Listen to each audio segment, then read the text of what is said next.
Kwa majina anaitwa Goodluck Kwai, ni mkuu wa kitengo cha mauzo na masoko kampuni ya Mkulazi Sugar. Mkulazi Sugar tuko hapa kwenye viwanja vya John Samuel Malecela Dodoma kwa ajili ya maonyesho ya 8/8 mwaka 2026. Kampuni ya Mkulazi inapatikana eneo la Mbigiri, wilaya ya Kilosa, mkoani Morogoro, ambapo ni kampuni inayozalisha sukari ya viwandani na sukari ya brown kwa ajili ya matumizi ya nyumbani.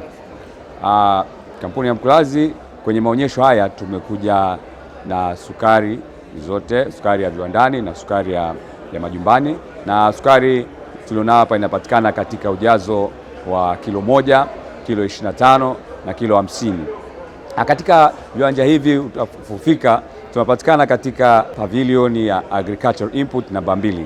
Ukifika kwenye banda la Mkulazi Sugar utapata kukutana na wataalamu wabobevu wa masuala ya kilimo, ambapo utapata kuelekezwa fursa zinazopatikana katika kiwanda cha Mkulazi, kwa maana fursa ya kulima mua na kupata elimu ya namna gani, gharama na kila kitu, ambapo pia utaweza kufahamu utaalamu ambao unaweza ukapatiwa kutoka Mkulazi, lakini pia na namna ambavyo mtu anaweza akawa wakala au msambazaji wa sukari yetu ya Mkulazi.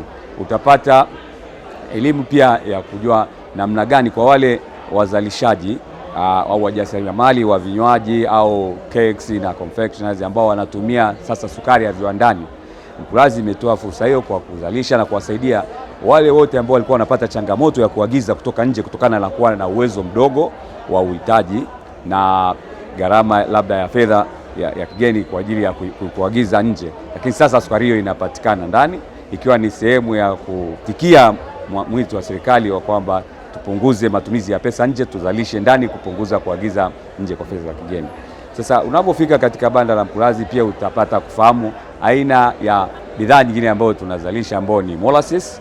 Molasses hii inatumika kwa ajili ya kulisha mifugo, lakini pia inatumika kwa ajili ya kuzalisha tunaita ethanol, ambayo hii ni spirit ambayo inatumika kwa ajili ya uzalishaji wa pombe kali. Sasa hapa pia utakapotembelea kwenye banda letu hautatoka bure. Utapata sukari, lakini utapata zawadi mbalimbali ambazo zinapatikana kutoka kwenye banda letu.